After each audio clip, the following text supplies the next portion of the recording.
Salam Ramadan yang kelima. Hari ini kita akan membincangkan tentang juzuk yang kelima. Tahukah anda bahawa juzuk yang kelima ni dia terdiri daripada surah An-Nisa, daripada ayat yang ke-24 sampai ke ayat 147. Dan surah An-Nisa ni adalah surah yang kedua terpanjang dalam Al-Quran. Dan surah An-Nisa ni adalah surah Madaniyah kerana diturunkan di Madinah. Tapi dia punya nuzul Quran tu, kiranya cerita di sebalik penurunan tu, di mana apa peristiwa dia tak disebutkan sebab dia ada banyak. Sebab surah An-Nisa ni adalah surah yang panjang dan Al-Quran ni dia tak diturunkan sekali. Jadi bila wahyu diturunkan tu, contoh macam ada riwayat kata diturunkan sempena perang, peristiwa perang Uhud, sempena perang Hudaybiyah. Jadi dia ada banyak peristiwa. Bila wahyu tu turun, Nabi Muhammad minta yang para pencatat wahyu tu catat kat mana ni surah apa, ni surah apa. Jadi yang tu dia akan digabungkan lah nanti. Kiranya dia bukannya macam minggu ni surah An-Nisa, minggu depan surah Al-Maidah. Tak, dia macam surah ni dibiarkan terbuka selama terbuka lama, dan sebab dia macam berbeza-beza peristiwa, ambil masa yang lama macam tu. Okay, surah An-Nisa ni, Nisa maksudnya adalah wanita. Jadi secara konklusinya, surahnya adalah untuk memartabatkan wanita. Cerita dia, kenapa surah ni diturunkan, untuk membetulkan apa maksudnya maksudnya apa hikmah surah ni diturunkan.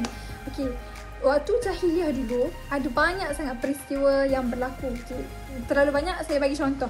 Beberapa contoh je. Contoh yang pertama, seorang anak yatim, terutamanya perempuan, wali dia akan memboloti harta-harta dia. Contoh macam mak bapak dia meninggal, lepas tu ada tinggalkan harta untuk dia, maksudnya untuk kehidupan dia lah nanti, itu harta dia.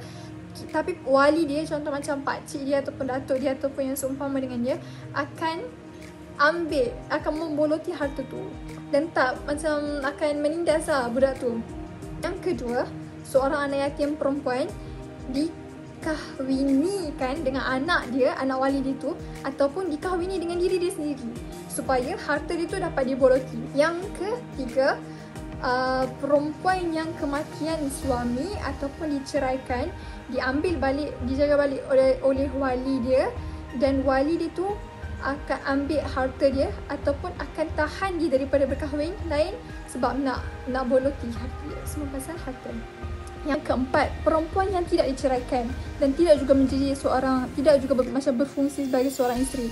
Kiranya dia macam disusahkan proses tu. Kiranya bila ada penceraian, benda tu macam senang dan dibebaskan. Tapi perempuan waktu zaman jahiliah, dia asyik disusahkan oleh bekas suami dia. Dan yang terakhir, itu yang paling common dan yang paling luas skop dia, iaitu dalam satu sistem keluarga, dia melakukan hubungan sumbang mahram yang terlalu berleluasa. Jadi turunnya surah An-Nisa ni sebagai penyelamat dan penghapusan ciri-ciri jahiliah.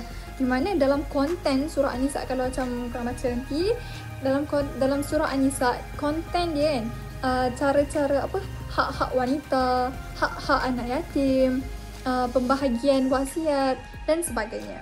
Okey, yang menariknya, as we go by surah An-Nisa ni, ada juga dekat tengah-tengah yang disebut tentang perang dan jihad. Maksudnya macam tentang hukum hakam, tentang adat peperangan. Maksudnya ceritanya pasal peperangan.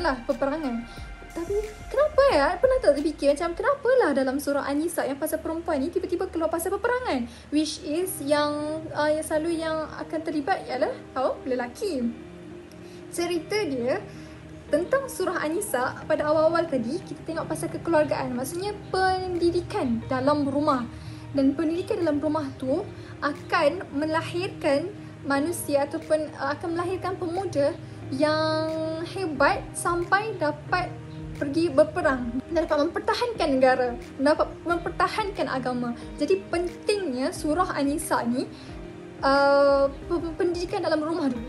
Pendidikan dalam rumah dulu. Islam mengajarkan untuk melahirkan satu institusi yang hebat. Tak kira lah macam dari segi pembelajaran, dari segi jihad, daripada segi macam-macam keberjayaan.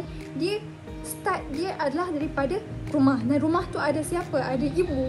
Ada ibu yang memberikan kasih sayang, ada bapa.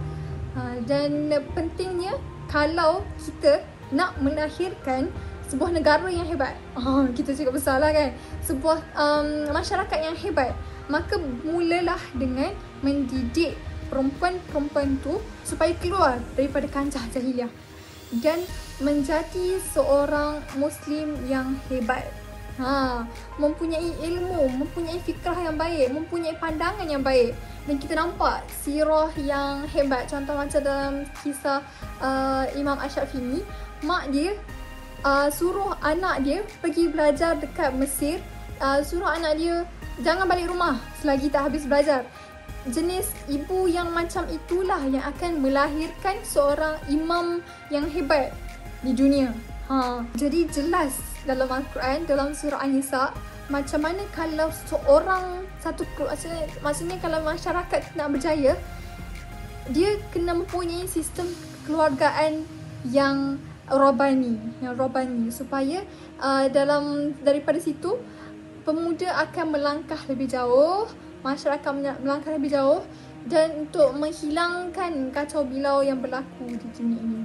Jadi secara konklusinya, untuk sahabat-sahabat, marilah kita menimba ilmu, menselitkan akal, memajukan fikrah supaya kita ni dapat jadi penggerak kepada generasi dan institusi robani dalam keluarga kita sekarang dan masa akan datang. Jadi itu sahaja tentang surah An-Nisa. Sedikit sedutan tentang surah An-Nisa dalam juzuk yang ke-5 untuk Ramadan yang ke-5 pada hari ini. Generasi Al-Quran, generasi hebat. Sekian, terima kasih.